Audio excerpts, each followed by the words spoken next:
Express train रही दाबी करी ट्रेन अटकाई आंदोलन कले अंचलवासी। कलाहांडी जिला नर्ला स्टेशन रे एक्सप्रेस ट्रेन रही नर्ला एनएसी स्वाभिमान मंचर आह्वान क्रमे शह शह अंचलवासी एही आंदोलन रे सामिल होइथिले।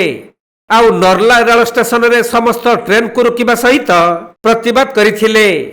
सूचनायोग्य जे गत कोविड समय रे सुरक्षा को दृष्टि रखी अनेक एक्सप्रेस ट्रेन को नर्ला रे रही बातिल करा जाइथिला, किंतु प्राय गत 5 वर्ष बीती जाइथिले सुधा कोविड पाई बंद थिबा एक्सप्रेस ट्रेन गुडी को आउ नर्ला रोड रे रही करा जाउ नाही। ए नै बारंबार दाबी करा जाइथिले भी सरकार किंबा रेल विभाग एथि प्रति दृष्टि देउ नाहंती। तेणु शेष में स्थानीय अंचल लोक मैंने उत्त्यक्त होई नर्ला रेल स्टेशन रे समस्त ट्रेन को अटक रखिबा सहित प्रतिवाद करिसंती। नर्ला स्वाभिमान मंच समिति तरफ आज अनेक दिन स्वप्न आम मान अंचल कहीं आप तुमड़ी बंद ठार आरंभ करी कोटकोट ठार आरंभ करी विभिन्न जिलार लोक ई जगह आधारित करुछन।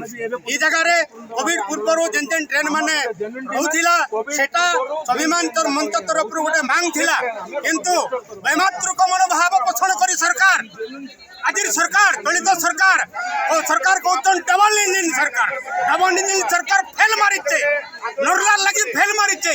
नर्ला वर्तमान एनएसी मान्यता पाइছে सरकार घोषणा करिछन, किंतु आज नर्ला माटी के अपदस्थ करिकिना जेन जेन ट्रेन माने कोविड पूर्व जगह रहउथिला से ट्रेन मान को बातिल कर दिया जायछे, बंद कर दिया जायछे।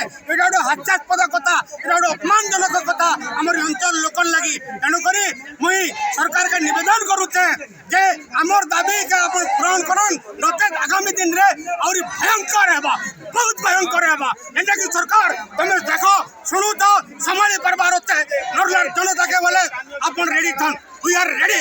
अपन माने सुनिथिबे। कलाहांडी जिला करलामुंडारू तपींद्र साहू रिपोर्ट, कोणार्क लाइव।